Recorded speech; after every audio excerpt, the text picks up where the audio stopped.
قرآن اور سائنس کی کتاب ان تمام لوگوں کے لیے ہے جو ہر چیز کی وجہ جاننا چاہتے ہیں اور ہر بات میں دلیل مانگتے ہیں۔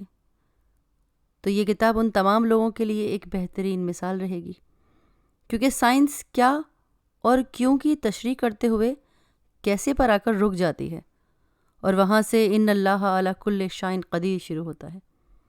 جزاک اللہ۔ گرگٹ کا رنگ۔ گرگٹ کے علاوہ چند ایک ایسے حشرات اور مچھلیاں بھی دریافت ہوئی ہیں جن کا رنگ عموماً بدلتا رہتا ہے، جس کی وجہ کوئی خاص واقعہ یا حادثہ ہوتا ہے، مثلاً ڈر، شرم، خوشی وغیرہ۔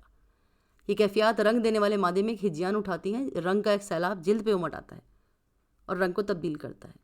الغرض فطرت کے جس پہلو پر نظر ڈالو، کرشمہ دامن دل میں کشت کے جاں ایجاں است۔ یہ کائنات معجزات تخلیق کا ایک عظیم الشان نگر خانہ ہے، جس کا ہر منظر عقل انسانی کو حیرت میں ڈالتا ہے، یا ایک ادبستان ہے جہاں آیات الہی کا عملی درس دیا جاتا ہے۔ یہ کوہ دریا، یہ ابر بارہ، یہ لیل و نہار صحیفہ فطرت کے وہ اوراق ہیں جن پر عظمت انسانی کے اسرار درج ہیں۔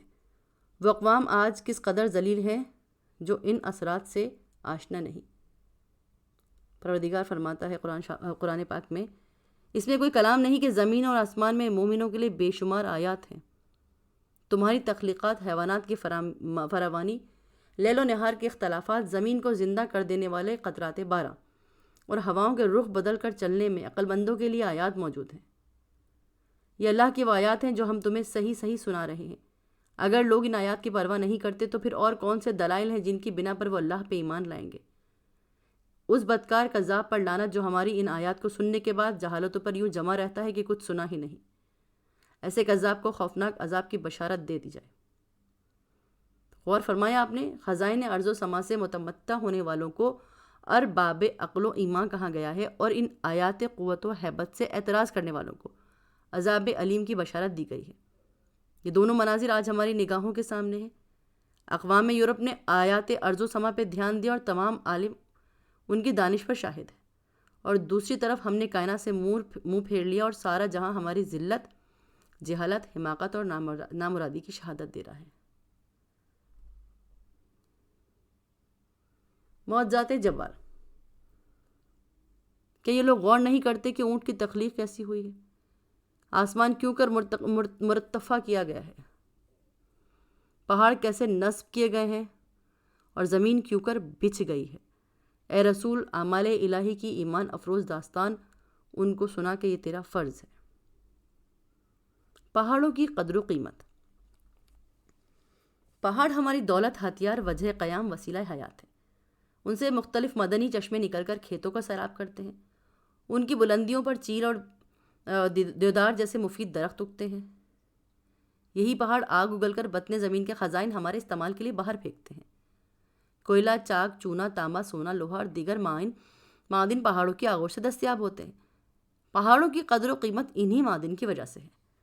جس طرح انسان علم کے بغیر مردہ خیال کیا جاتا ہے، اس طرح پہاڑ معدن کے بغیر غالب بے جان سمجھے جاتے ہیں۔ یہ پہاڑ کروڑوں سال تک سمندر کے نیچے رہے اور جوان ہونے کے بعد معدن کی ایک دنیا پہلو میں لیے باہر آ گئے۔ حقیقتاً پہاڑ پانی کے بار احسان کے نیچے دبے ہوئے تھے، جیسے سورۃ الانبیاء میں آیت نمبر 30 میں ہے کہ ہم نے ہر چیز کو پانی کے بدولت زندگی بخشی۔ طبقات جبال۔ وکلانی لاوے کے ذریعے جو فلزات و احجار باطن زمین سے پیدا ہوئے ہیں، ان کے معائنے سے پتہ چلتا ہے کہ زمین کی تہہ میں مختلف قسم کے پتھر موجود ہیں، مثلاً گرانائٹ۔ اس بلورین پتھر میں سفید، سبز، سیاہ، بھورے رنگ کا ابرک ہوتا ہے۔ فلسیٹ۔ یہ پتھر صاف، چمکیلا اور ہلکے خاکستری یا سبز رنگ کا ہوتا ہے، لیکن ہوا کے اثر سے اس کی بیرونی سطح سفید ہو جاتی ہے۔ خوردبین سے دیکھنے پر پتہ چلا ہے کہ یہ غیر مکمل بلوری پتھر ہے۔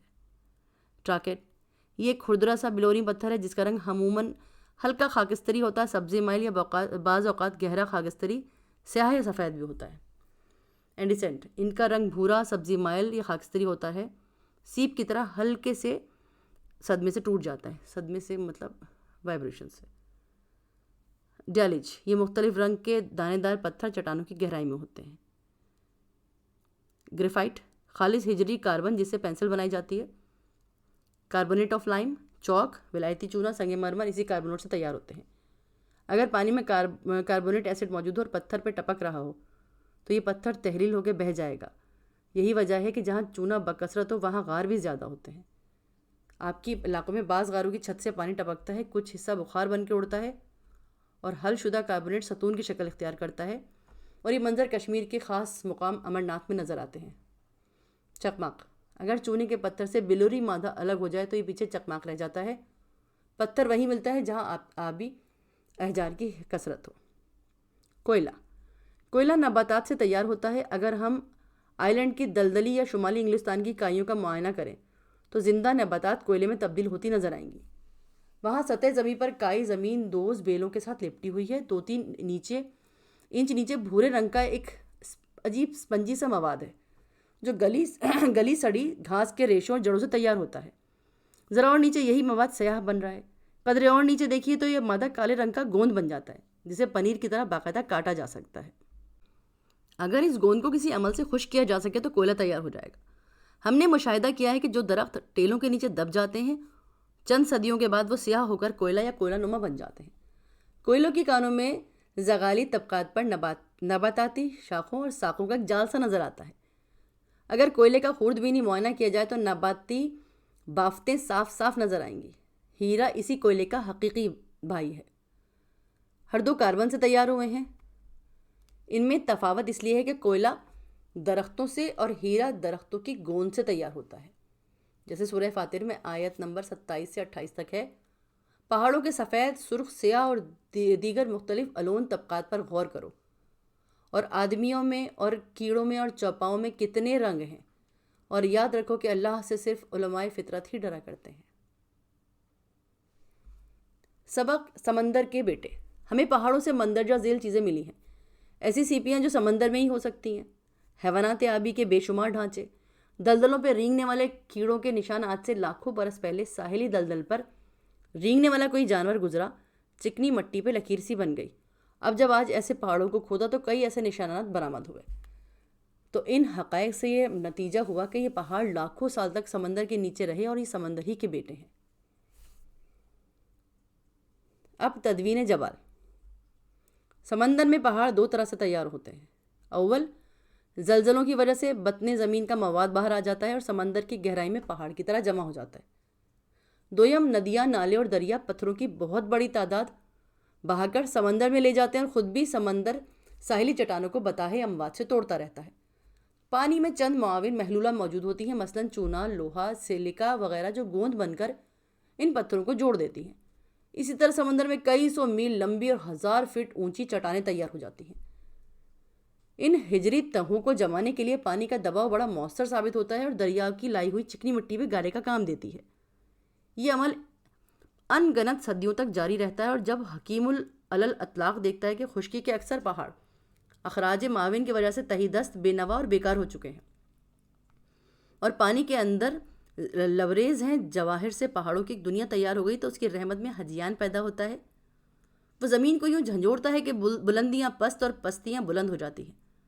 پانی ادھر ادھر بہہ نکلتا ہے اور نیچے سے نوجوان پہاڑ دفائن اور خزائن کی دنیا ہمراہ لیے باہر آ جاتے ہیں. تو مجھے سمندر کی حیثیت یوں نظر آتی ہے کہ یہ ایک مرغی ہے جو انڈوں پہ بیٹھی ہے. جب بچے تیار ہو جائیں گے تو مرغی اوپر سے اٹھ جائے گی اور بچے مطلب پہاڑ باہر آ جائیں گے. تو وہ حکیم مطلق کوئی کام بلا ضرورت نہیں کرتا. یہاں تک کہ موجودہ پہاڑ میں معدن ذخائر جو موجود ہیں، ذخائر ان کے، ایسا شدید زلزلہ کبھی نہیں آیا جو ان موجودہ پہاڑوں کی دولت ختم ہو جائے. یہ نسل انسانی کی خاطر نئے پہاڑ باہر آ جائیں گے، یہ سچ ہے. سورہ بقرہ میں آیت نمبر 106. جب ہم کائنات کے بعض منظر مٹا دیتے ہیں تو ان سے بہتر یا ویسے ہی اور پیدا کر دیتے ہیں. سبحان اللہ. جس زمین پر آج ہم چل رہے ہیں یہ کسی وقت سمندر کے نیچے تھی. اب میری نگاہ مستقبل کی تاریکیوں میں وہ زمانہ بھی دیکھ رہی ہے کہ یہ زمین پھر سمندر کے نیچے چلی جائے گی. خالق فطرت کا ہر عمل ایک عظیم الشان حکمت کا حامل ہے. یہ دنیا کیا ہے؟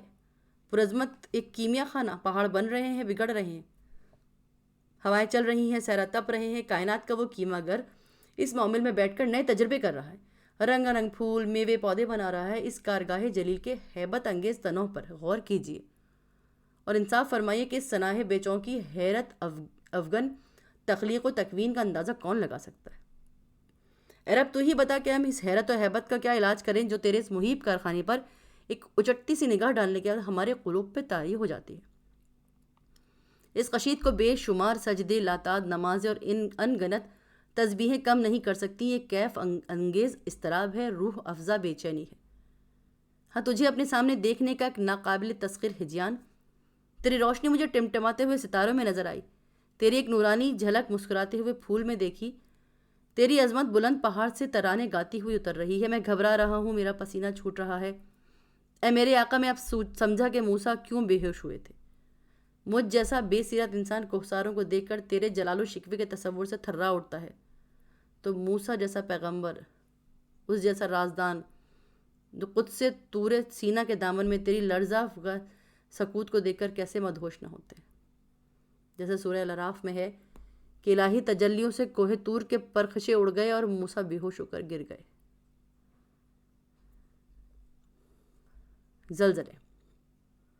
زلزلے دو قسم کے ہوتے ہیں، ایک جو بطن سے اٹھتے ہیں زمین کے، اور دوسرے جن کا مرکز انسانی دماغ و دل ہوتا ہے۔ زمینی زلزلے دفائن کو باہر پھینک دیتے ہیں اور انسانی زلزلے انسانی جوہر کو عریاں کرتے ہیں۔ عربی میں کاشتکاری کے لیے لفظ فلاحہ ہے، جس کا مادہ فلاح یعنی کہ زمین کی تہوں کو قلب رانی سے باہر لے آنا۔ تو اسی طرح دہقان زمین کی زندہ قوتوں کو بے نقاب کرتا ہے، اسی طرح انسانی زلزلہ انسان کی تمام قلبی اور دماغی طاقتوں کو بروئے کار لے آتا ہے۔ اس لیے اللہ نے محنتی جفا کش اقوام کو مفلح کہا ہے۔